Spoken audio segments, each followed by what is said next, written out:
standard Laurel and Hardy humour, absolutely fantastic. Stanley walks in, he's got a fly swatter in his hand. Ollie's like, "Where have you been at?" And he's up and down in the sample room. Very subtle joke.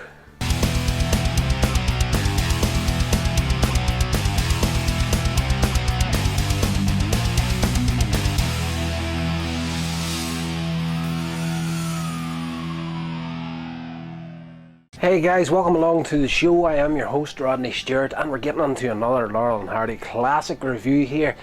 Love these films. This one is from 1931. It's called Chickens Come Home, and in this one, Laurel and Hardy, they're dealers in fertilizer, and Oliver, he's up trying to be a candidate for mayor. So he's trying to, big himself up in everything that he's doing, and yes, he's marching about the office, and Stanley walks in, and it's one of these things where he hears the door about to open and he goes to answer it. Stanley bursts through. Oliver's got this massive cigar in his mouth, door slams in his face, and you see all these sparks flying out. So it's standard Laurel and Hardy humour, absolutely fantastic. Stanley walks in, he's got a fly swatter in his hand. Ollie's like, "Where have you been at?" And he's up and down in the sample room. Very subtle joke. Like he's just carrying this little fly swatter, and you would barely notice the thing. And yeah, I've been in the sample room, and that there alone, simple joke, I found it was flipping hilarious. My sort of thing. So Oliver gets him in, and he wants him to take down a notice for his campaign. So Stanley sits down, and again, typical slapstick humour, pulls out this massive, huge pencil. Essentially they're a live action pair of cartoon characters. Brilliant. So lots of sight jokes. Stanley goes to sharpen the pencil, puts it into the little pencil sharpener. Has got the little handle that turns to sharpen it, and it's got like a little music box sort of thing to it. So anyway, he's taking down this shorthand of this speech that Oliver wants to make for his campaign, and this woman bursts through the door, and it's a woman from Oliver's past, and she's coming back to blackmail him, basically. And she's got a photograph of them in a compromising situation. Now, a Laurel and Hardy film, they're family orientated films, it's like good clean humour, people can sit down and watch it. But essentially what this film is saying is it sets her up as like a prostitute from Oliver's past. That's the sort of idea they give, but it doesn't go to that place where it actually says it. And we see the photograph that she intends to blackmail him with, and it's one of the most innocent photographs in the world. It's like him at the beach and fully clothed, swimsuit, the whole thing. She's in a swimsuit, and like she's sitting on her shoulders, and that sort of thing. It's the sort of thing that you, like a photograph that you would take with a girlfriend that no one would bat an eyelid at, even back in 1931.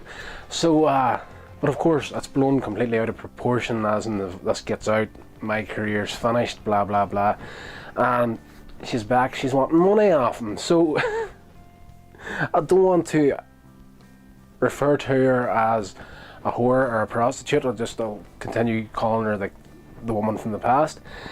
Office worker breaks and comes into the office to Oliver's, of course, puts Stanley out, and he's trying to get her away. He's like, "You're not going to blackmail me, blah blah blah blah, get out." She's muscling her way, and Oliver, she knocks him under a chair, sits down in his lap, and then of course the secretary comes in and sees this here. Oliver's starting to really panic at this point, and he says, "Right, okay, we'll get this sorted out.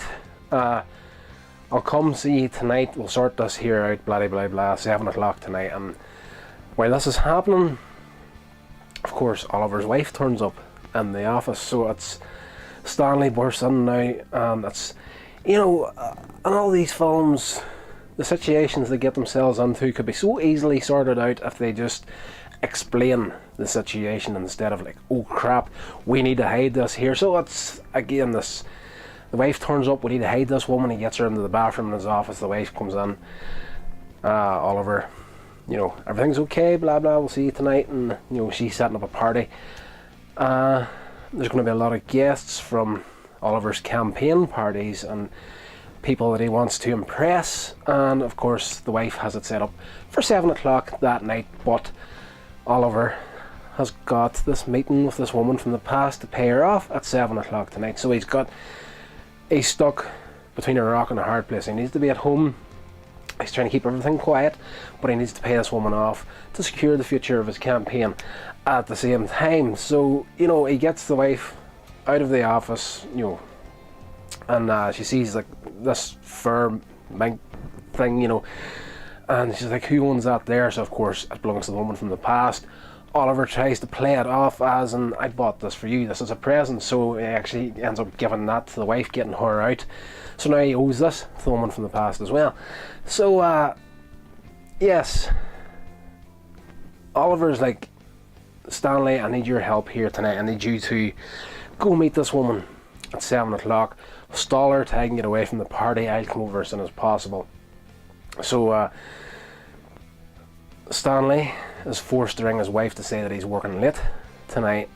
Stanley's wife is having none of it. I want you home, blah blah blah blah. So Oliver gets on the phone to try and explain it to her. So we're hearing the conversation between Oliver, Stanley's wife. Stanley's off to the side, he can't hear what the wife's saying. On the other end of the phone, she's threatening Oliver, you send him home or there's going to be hell to pay. And Oliver is answering her in the tone of, that's great, fantastic, no problem, thank you so much, and you know, hangs up the phone. So Stanley thinks everything's fine, and yes, so yes, Ollie lies to Stan to get him to help him out that night. So we skip forward a few hours in the evening, and Oliver's lying, or sorry, Stanley turns up. I'm bouncing off notes here as well. I sort of lost my place there. Sorry, guys. So, yes, Stanley turns up for the meeting with this woman. She's living in a fancy flat apartment sort of deal, and you just know that she's well to do. Like she's got a lot of money, and you know, again, I don't want to go into prostitution or whore territory. But you know, she's obviously a working girl, she's making good money, and you know, she's probably blackmailing a lot of people along the lines, not just Ollie. So Stanley gets to the house, and there's like a little maid answers the door, gets him in. And another little joke that I kind of missed, and saying this, it has been a lot of years since I properly sat down and watched these films. I loved them as a kid, but back then, there's a lot of jokes that will maybe slip past younger eyes, you know, that older people would catch. As I say, it's the variety, family orientated, from the youngest member of the family right up to the oldest, something in there for everybody. So when Stanley turns up, he's got a long coat on. What I didn't catch the first time around, or I can't recall seeing the first time around, is Stanley's got his coat on, but he's also still got the coat hanger in there, so the coat hanger's up the back of his neck, and I did miss that the first time. So it's just little things I got there that jump back out when you're seeing them again. And he gets in to the flat. Of course, your woman's not at all happy that Oliver sent Stanley in his place, and she's like, we're going over there now to sort things out, and Stanley's trying to hold her back. We're bouncing back and forth between what's happening with Stanley and this woman to Oliver's house and what's happening with him and the wife and the guests, and trying to put on a good party, but at the same time he's really worrying about what he's going to do between this party and getting to sort everything out with this woman. So James Finlayson makes an appearance, like a regular in the Laurel and Hardy films, and you know, he's Oliver's butler in this here, but he's one of these characters that, you know, it's all, it doesn't, I don't think he had any dialogue in this film whatsoever. It was all in the way he presented himself, and just has Oliver worked out to a T. Like, he just knows what's happening. A few times throughout the party, Oliver's trying to sneak out, make excuses to the wife, and you know, he pretends at one point that they've run out of cigars for the party. So Oliver, of course, there's a box of cigars in the house, sneaks the box up his back, you know, up the back of his coat to try and hide it, and you know, try to sneak out. And then of course James Finlayson, as I say, hasn't worked out. Of course he comes in, he's got a box of cigars. It's okay, Mr. Hardy, I've got a box here. Scuppers his plans. Just a pain in the ass of a butler, but that is just the kind of character that James Finlayson always played in these films. He's sort of the guy that was the fly in the ointment to Stan and Ollie. So yeah, so we're bouncing back between this. Oliver's trying to get out of the house, you know, of course the woman from the past is trying to get out and go to Oliver's house. Stanley's trying to stop her, and you know, that's a lot of sight gags in this film up to a point. There's no real falls or slips or anything, you know, like the real like stunt jokes that you come to expect from Laurel and Hardy. You look forward to these sorts of things, and there doesn't seem like there's going to be any of that in this film until they're getting out of the house. Stanley's trying to stop her. There is a character, I should say, popped up earlier on when Oliver rang Stanley's wife. There was a woman there who is like the troublemaking type. She's the sort of one that's always like putting the idea into Stanley's wife's head that he's working late, he's up to something, you know, the busybody.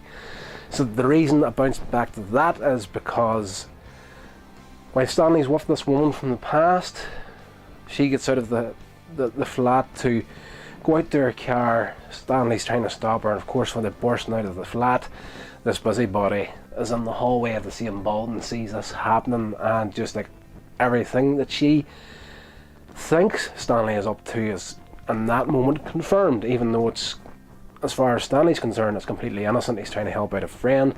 So of course this busybody is like, I'm going to call your wife, I'm going to, like, you know, you're done for, basically. So Stanley is stuck between trying to stop this woman from leaving and trying to stop this woman from calling his wife and whatnot. And at that point, Stanley makes a go at your woman to stop her from going down the stairs, and he actually falls out the second story window of the hotel or apartment building, whatever you want to call it, and he falls down, and there's like an awning over the entrance to the building, and you know, he falls through just as your woman's going down the stairs. So rips through this thing, lands on the ground outside the building, and she's coming out and she trips over him. Then the busybody comes out again, sees the two of them struggling on the footpath, sidewalk, whatever you like to call it, and she's like, that's it, game over, I'm getting into the car now, going to see your wife. Stanley tries to stop her, she hits him, goes to get into her car. Of course the woman from the past is already in her car at this point. Stanley's like, oh, I'm going to have to go after her, runs, jumps into her car, she reverses back. Typical Laurel and Hardy, like old school Model T Fords and, you know, open top cars, you know, the old school things. And yes, the woman from the past reverses her car back, hits the busybody's car, and this thing just disintegrates below her. That's the sort of stuff I look forward to in the Laurel and Hardy films. It's just something that you would see in a cartoon, you're seeing in a live action film. Brilliant. And yeah, so of course off she goes towards Oliver's house, eventually gets there, and you know, Finlayson lets him in. Oliver's wife has never met Stanley's wife, so of course this woman from the past busts into the house along with Stanley. Oliver tries to pass her off as Stanley's wife, again putting Stanley in a, you know, a much more awkward situation than he's been in to this point. So there's a whole thing where she's got like a framed photograph of the two of them, the blackmail photograph, and somehow I've completely missed that, how she got it into the house at this stage, but it ends up on display and has sitting. So, you know, there's a fighting match to try and like get people's attention away from this photograph and trying to hide it. And it just gets into really random territory at this part, and that's fantastic. So at this point, the busybody has let Stanley's wife know what's happened. She has left with a shotgun. She's coming after him, and everything that happens in this house. At one point at the end of and a brilliant ending to this film is, the woman from the past passes out. She faints at one point, and everybody's kind of figuring out what's happening here, and it's at the point where you think, okay, they can't get out of this. They have to hold their hands up and say, right, this is what's happening. So Stanley's wife turns up at the house. Oliver's wife answers the door. She presents herself as Stanley's wife, and she's like, well, who the heck's this other woman in the sitting room with my husband and your husband? And of course the penny's starting to drop with the two of them. And at this point, we turn around, we see Stanley coming out arm in arm with this woman from the past. She's completely unconscious, by the way. She's kind of like us here, but they're walking together, and the camera pans down, and Oliver is actually walking bent over, has this girl sitting on his back, and he's got this long coat around her, and his the legs of his trousers pulled up to make it look like it's a skirt sort of thing. So he's trying to sneak this girl out, completely unconscious, really funny looking. And of course the wife goes after Stanley's wife goes after the two of them, the shotgun, bang bang bang. Everybody falls to the floor, gets up and runs away. Nobody ever gets shot in these films, and if they do, they just hold their backsides, jump in the air, dance about. Live action cartoon characters, absolutely fantastic. Love these here films, but I kind of spoiled the entire film for you there. I gave you so many things that happened, and at this point of these reviews, I start to kind of feel guilty about doing that, because I've kind of destroyed. If you're going to go and watch this film, you kind of know too much at this point. But at the same time, I would say Laurel and Hardy is the sort of films that, me personally, I can watch these over and over again, back to back, and they never get old for me. And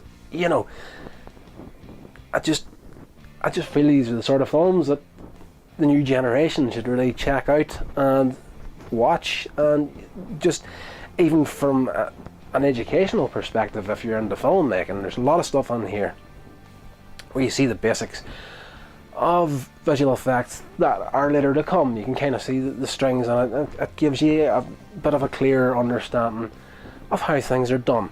So yes, love these films. I would highly recommend this one for a rock and roll rating for Chickens Come Home. Definitely going to have to give this one I'm going to give it a grade. It is a great little film, well worth checking out. You're definitely going to have a good time with it.